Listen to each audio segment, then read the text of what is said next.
Our next session invites all of us to look at cities not just as a collection of buildings, but as dialogues of human experience, of architecture. To lead this inspiring conversation, we have two creative visionaries who've made it their life's work to uncover the deeper language of cities. Poool Limited, a Murmuration architecture collective company, is a Hong Kong-based architectural design practice. They have a diverse portfolio that spans across 3 continents and have successfully designed and delivered projects that embody a very deep understanding of culture, of context, and of functionality. Please join me in welcoming Mr. Praneet Verma and Mr. Alexander Meyers, the founding partners and directors of Poool Limited. Welcome. That's yours. Thank you. Hello, can you hear us? Yep. Hello, everybody. This is exciting. We are going to talk about something very close to us. An idea shaped by a decade-long conversation between Alexander and me. At its heart, the question is simple, yet quite profound. How do we create and design meaningful built environment and spaces? From the intimacy of our living rooms to the shared life of streets and parks, and ultimately to the city which holds them all together. How do we shape spaces that truly serves and inspires people who inhabit them?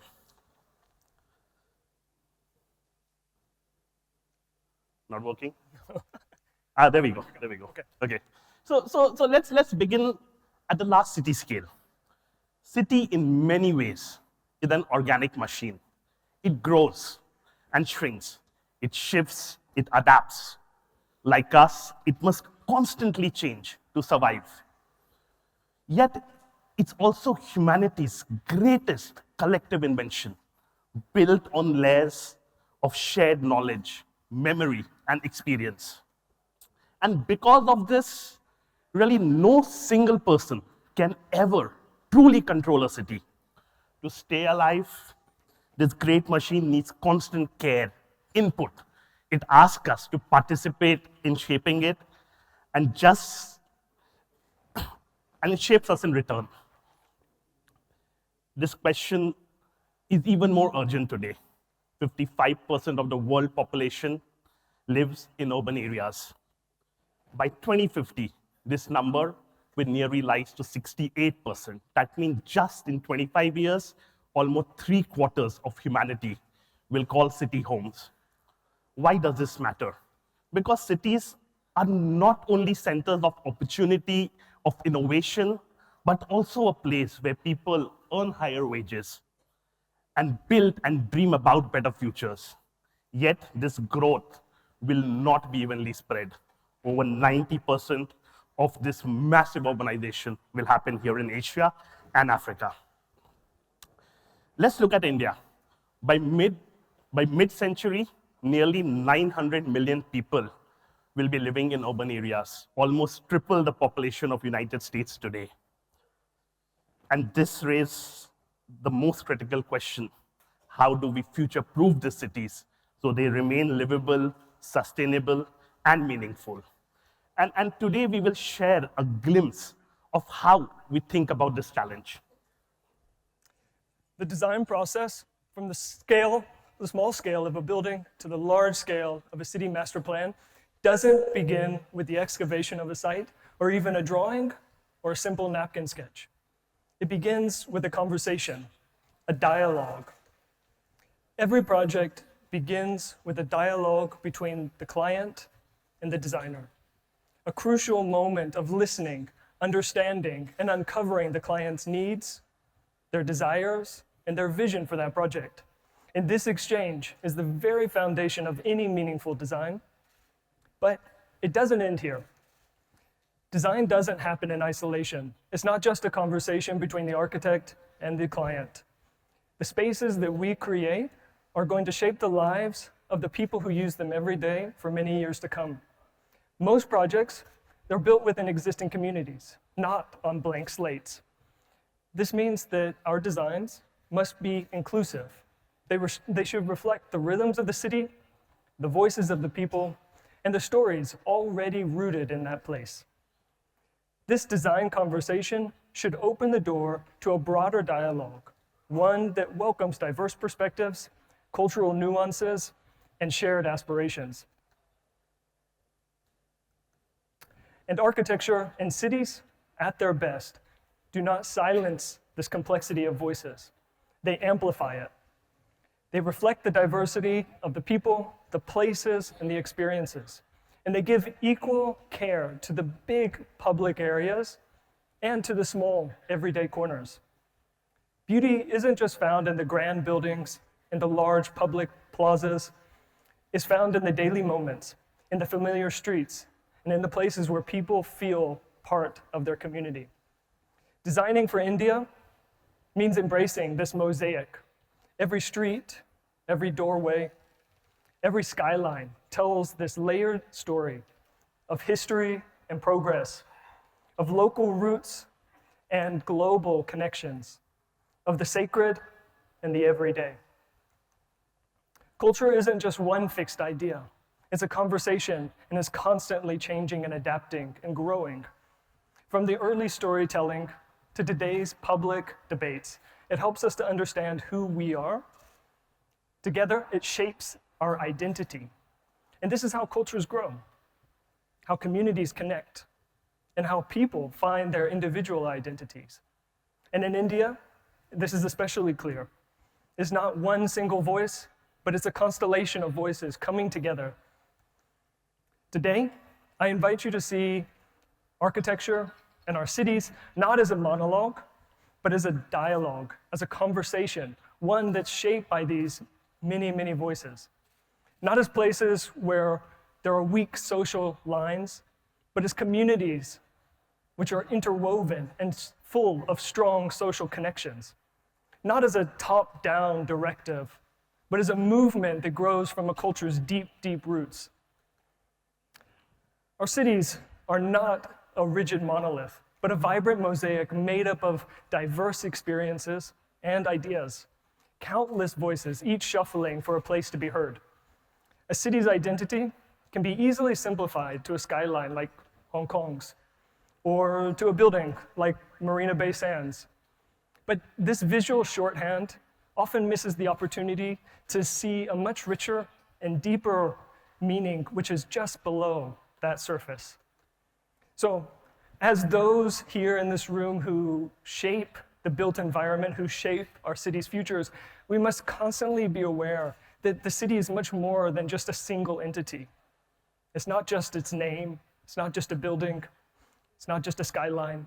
It's a living organism made up of millions of people. And these people create that mosaic that we call the city. And this mosaic is multifaceted.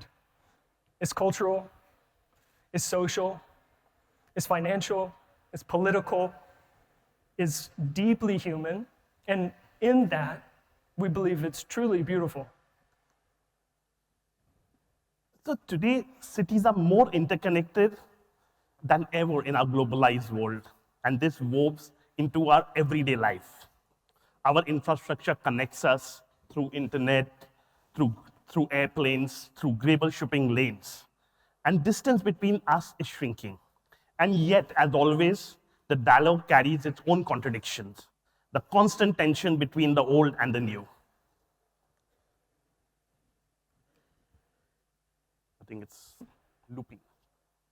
Oh.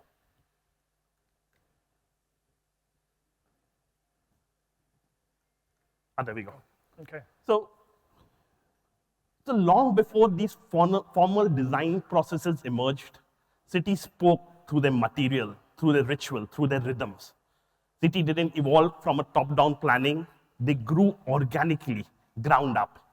There was a profound understanding of place, of material surrounding the city, and how to use them best. Artisans, craftsmen passed down knowledge generation after generation, sharing and building a city's legacy left in stone, wood, and clay.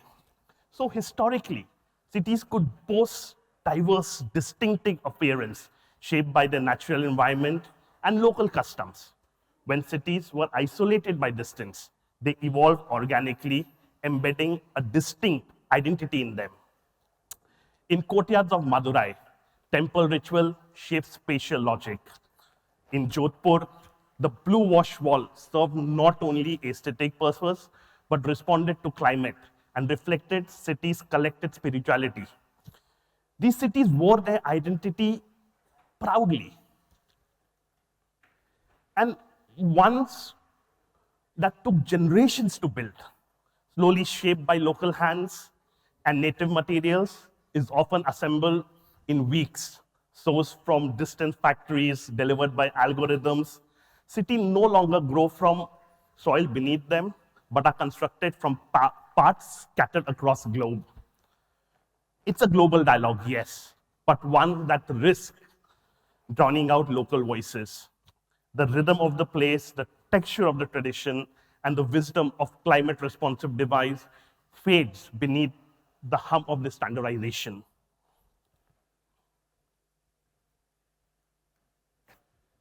And in this transformation, something curious, quite unsettling, has unfolded.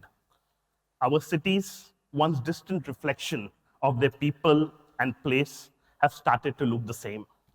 The glass tower rise in familiar silhouettes, and skyline, once unique signature, now feels like a stamp. This phenomena is what, as architects, we fear is the copy-paste urbanism, a replication of form without context, a style without any soul.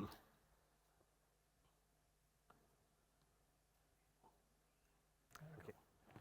Because cities are not spreadsheets. They are living stories of memory, culture, and placemaking.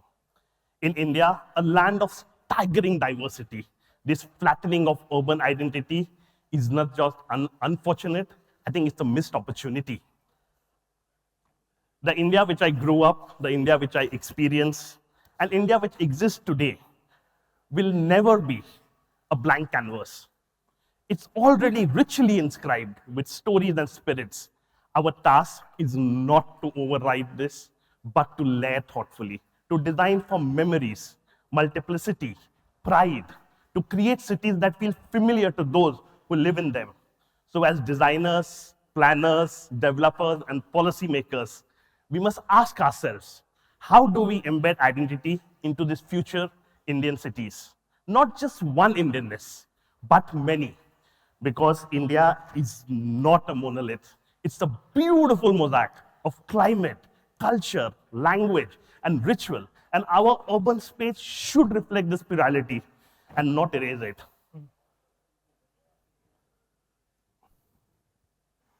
So to embed identity in our cities, we who are shaping that built environment, we must look backwards to understand where we've come from and project forwards to anticipate what that bright future may be. By studying historical patterns of settlement, infrastructure, and social equity, planners can gain an insight into the forces which have shaped our current urban challenges today. At the same time, visionary design can anticipate our future needs, climate resilience, technological shifts, and the constantly evolving human values. And we can craft cities that are not only functional, but inspiring. To balance this memory and imagination, we transform planning from something which is just clerical or clinical into something which is a deeply human process. As a practice, we see the city as a dichotomy in how it's perceived. At one end, we have the skyline perception, and this is the large-scale political vision of the city. It's the global image. And at the other hand, we have the soulful perspective. And this is where the small life happens, between those towers. And this is where really the magic of the city happens and the identity of that city is built. So let's consider the skyline perception first. The silhouettes of London, New York, Shanghai, Tokyo, Hong Kong, Dubai. These are global, they're recognizable and iconic. And they give the city its brand. But for every one of these handful of instantly recognizable cities, there's hundreds of cities which cannot compete with that iconicity. And we believe that they shouldn't have to. The skyline perception is the carefully crafted Instagram image. It's the sterile shell of a complex and rich infrastructure that lies just beneath that. Without anything else, if cities only strive to create this iconicity, they can be left feeling hollow, empty, or soulless. So the real cities which we encounter are always messy, disjointed, layered, and complex. But it's also richly human, with its flaws and beauty. I think in an era of chrome and glass, the soulful perspective stands out as an unapologetic, rich narrative, not negative, a space layered with stories, style, and soul. It lives in the courtyards, street markets, and a quiet dignity of a well-placed public bench. It thrives in the space where people live, walk, rest, and connect. These are the spaces that shapes our daily life, yet they are often overlooked in the favor of the spectacular, the iconic image. And to put it into perspective, pandemic really changed it all.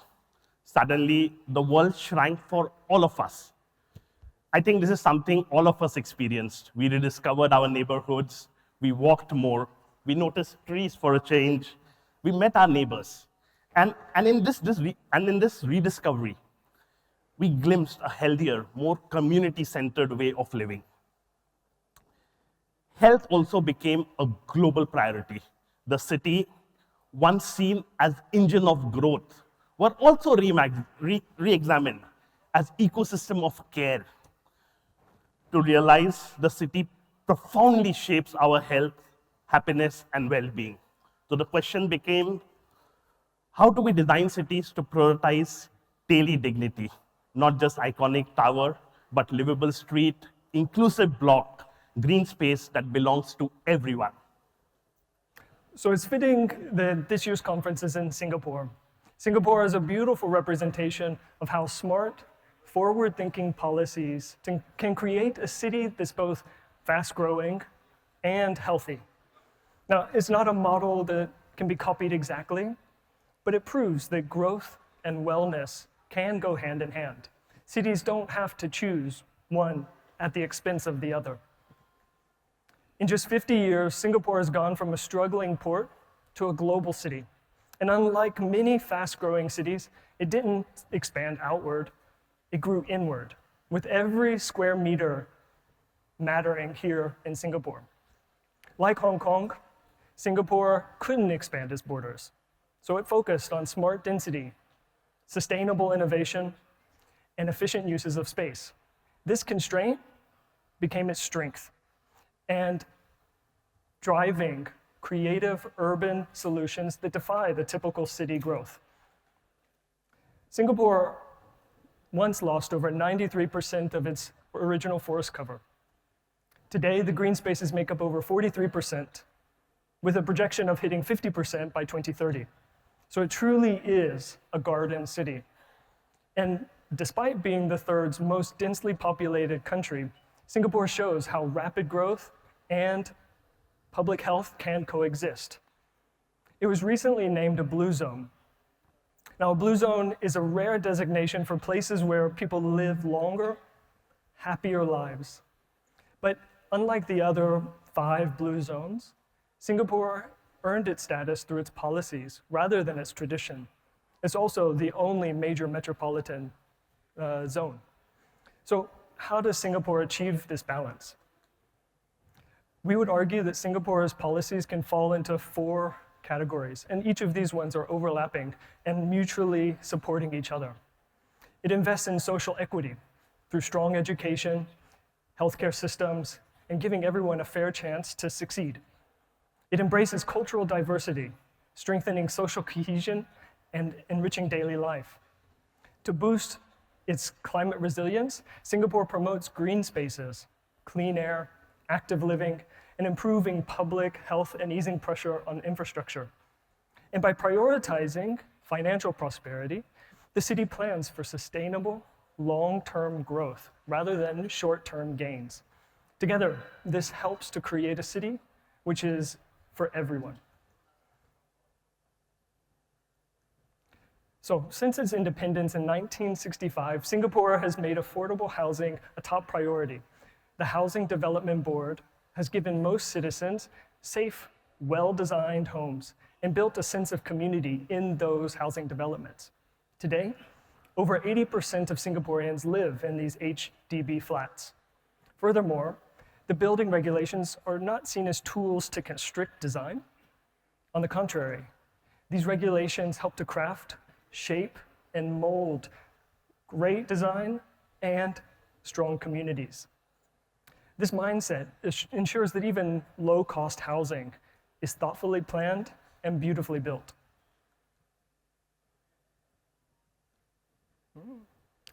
And then to connect these housing developments together, Singapore has developed an integrated network of walking trails, bike paths, bus routes, MRT lines, and all of these link the residents to their jobs, their education, their offices, schools, essential services, and that makes opportunities accessible to everybody.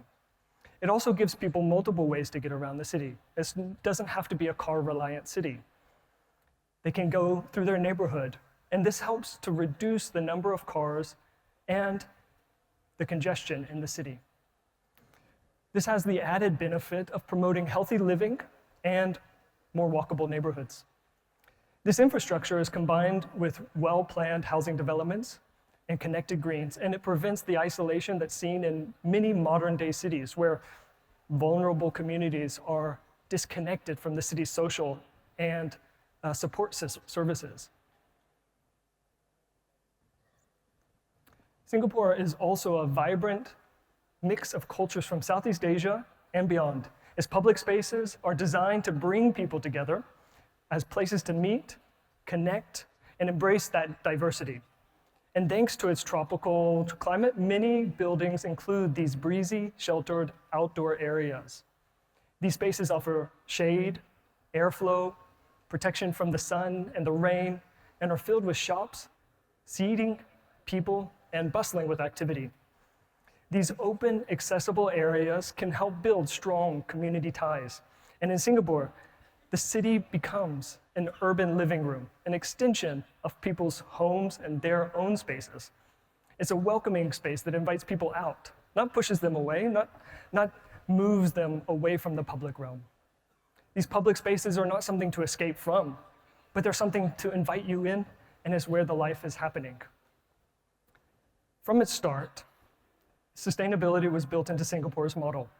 Green roofs, tree-lined streets, and landmark projects like the Gardens by the Bay show that nature doesn't have to be pushed aside. It can be part of the city's urban growth. These spaces are not just decorative. They serve real functions. They cool the city. They improve air quality. They improve biodiversity. They deal with rainwater mitigation and offer places of rest, play, and connection. Singapore proves that even in one of the world's most densely populated cities, that green spaces can be a priority. Every resident, regardless of income, neighborhood, these benefit from the access to this clean air and these shaded walkways and these public parks outside their houses.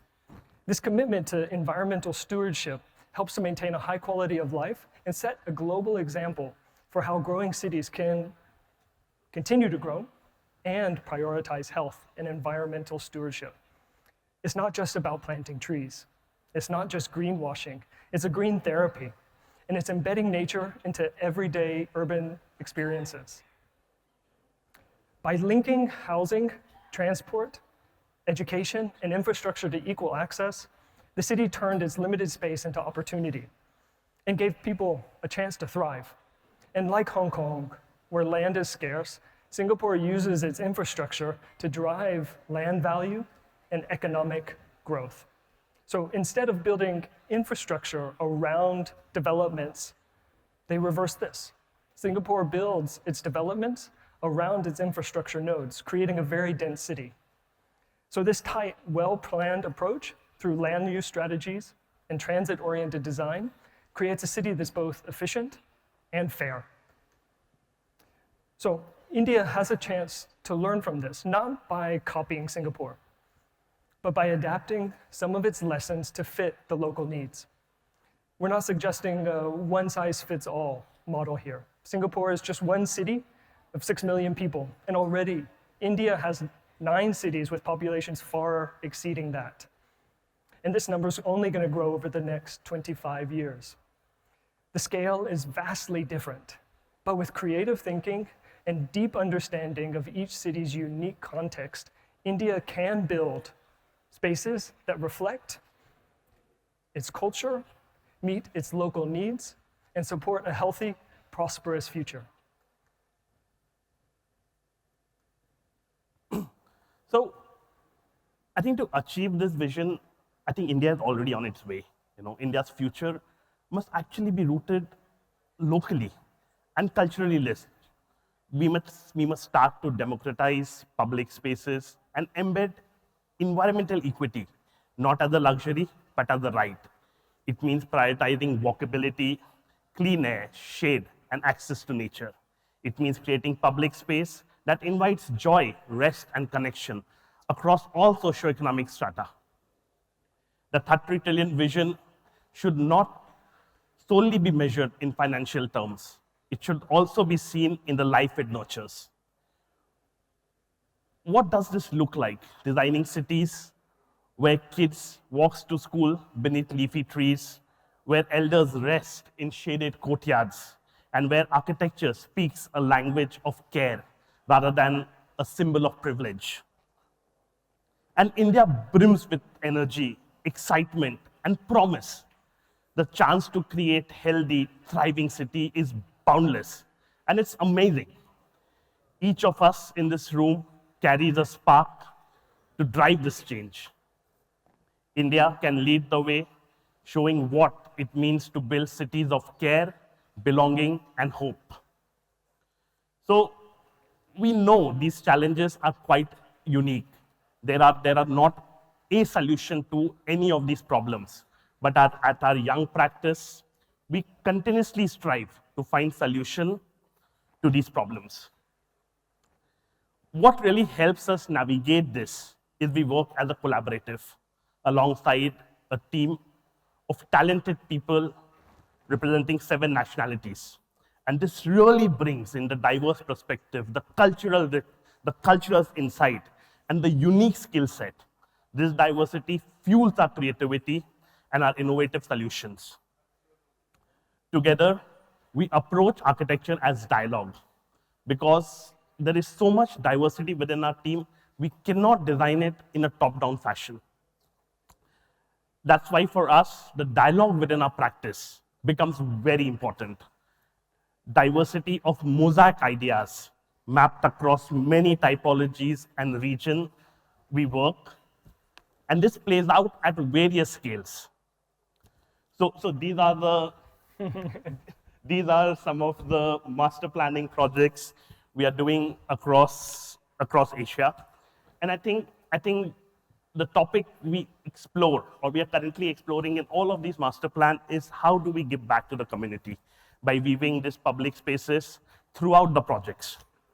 We are also quite proficient at high rises. So all these 3 projects are in Mumbai. Some of them are getting constructed right now. And I think in this amid of this really 200 meters tower, I think it's very important for us to understand how the form is performative.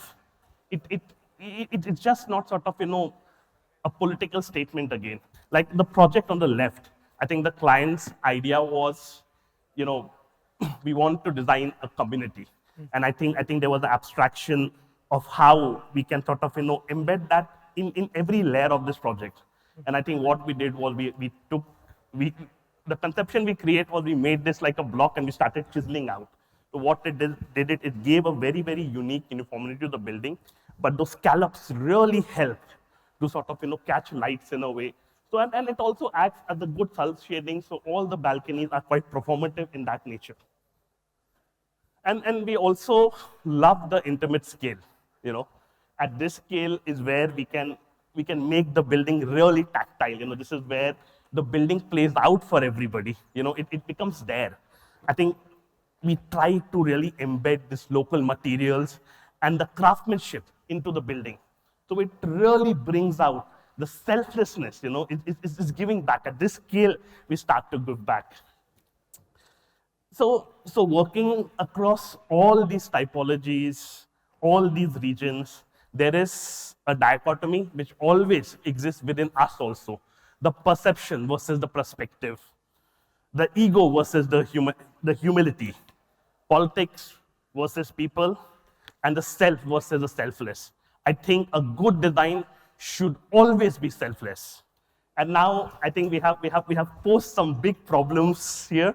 I think what we would do is we like to share a couple of our projects where we could explain how we try to navigate or how we try to solve these challenges. So this is our project in Panvel. The site's located in Mumbai 3, but with the new airport and the large bridge, the distance to downtown Mumbai is now just reduced to 30 minutes. The landscape is striking. It's located in a lush valley of dense green farmland. And after many studies, we created the heart of this project. We pushed the towers to the periphery. And in a conceptual sense, we recreated this valley in this new situated site. By pushing the towers to the periphery, it allows the towers to each have open views to the mountains around it.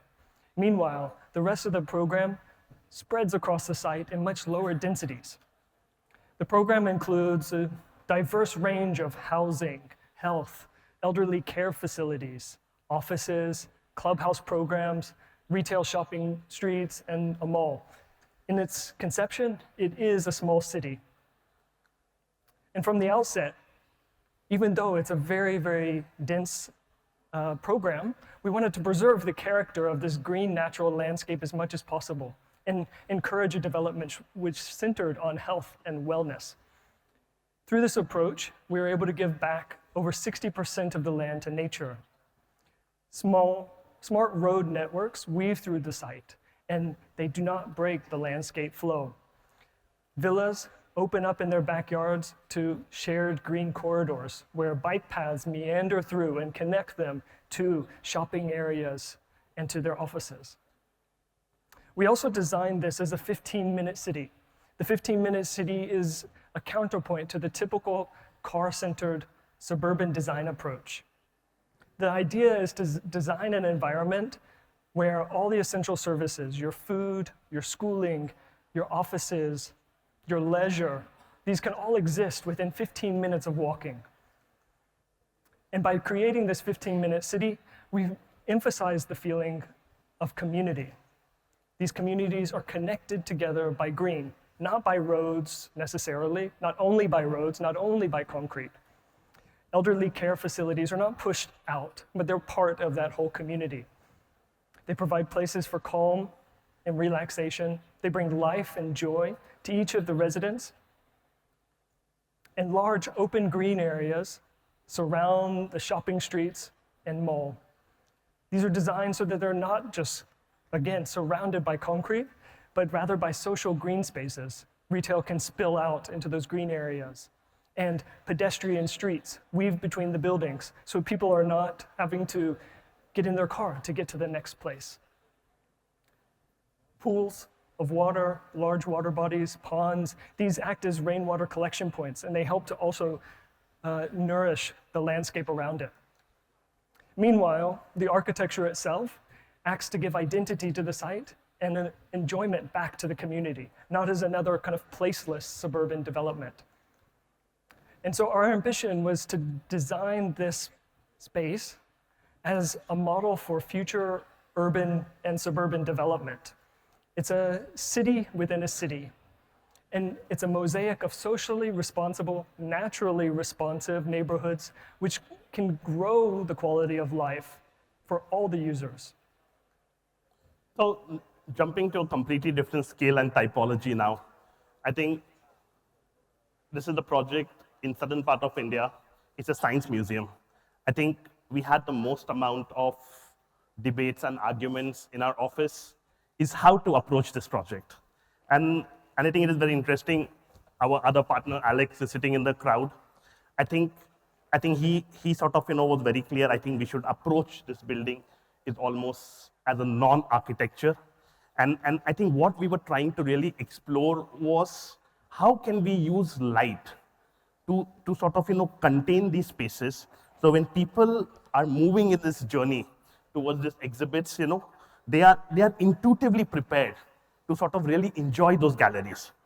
I think what we did, if you can change, if you go to the next one maybe. Maybe I jumped there, yeah. If you go to the next one next. So I think what we did was we designed a really nice promenade, like a tree-covered promenade.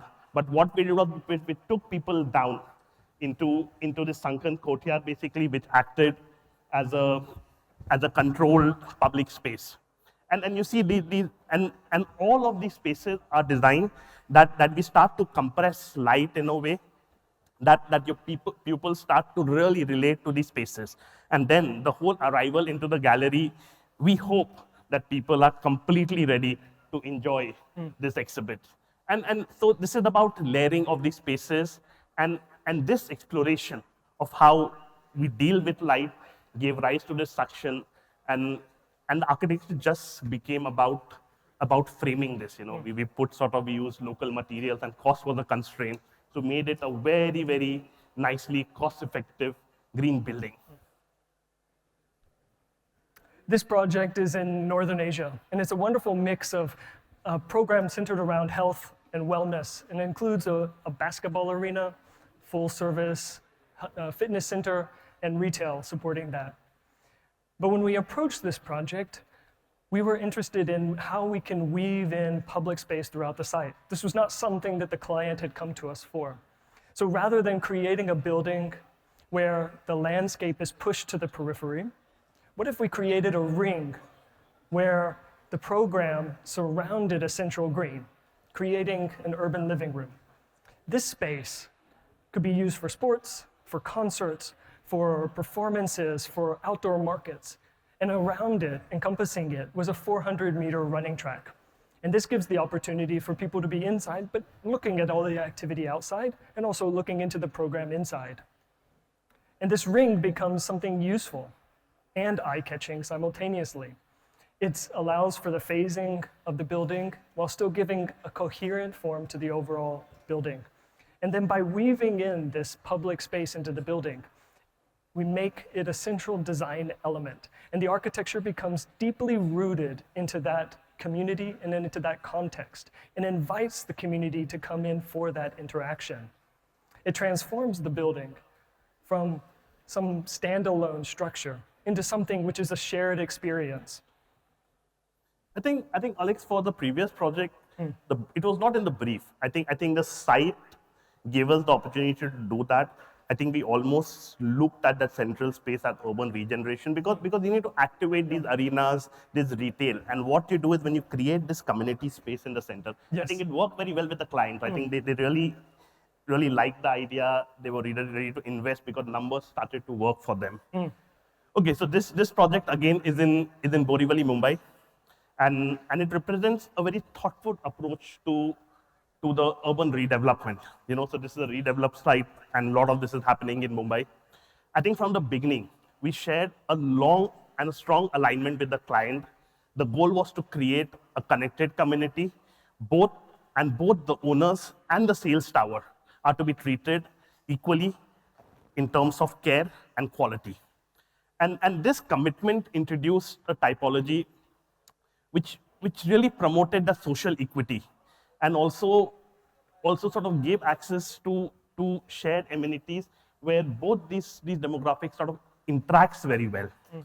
We envisioned the development almost as an urban oasis, offering variety of groundscape, embedded function that takes full advantage of the site views.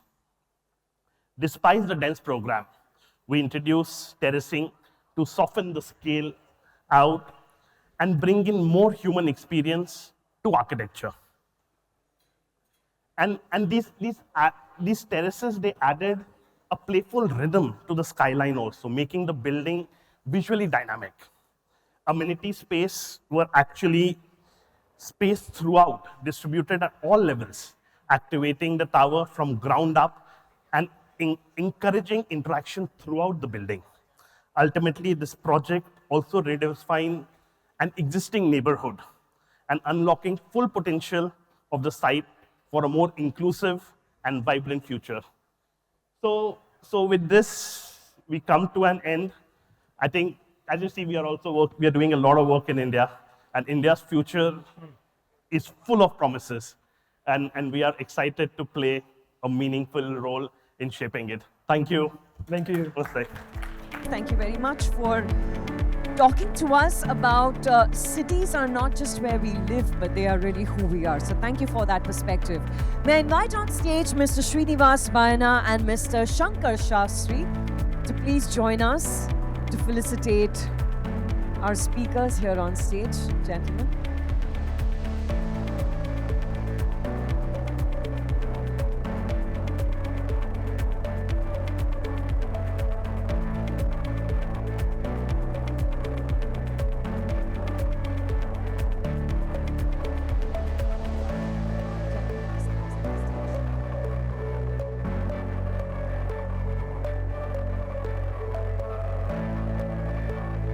And let's hear it for Mr. Verma and Mr. Meyers once again. Thank you for sharing your vision with us here at NatCon 2025.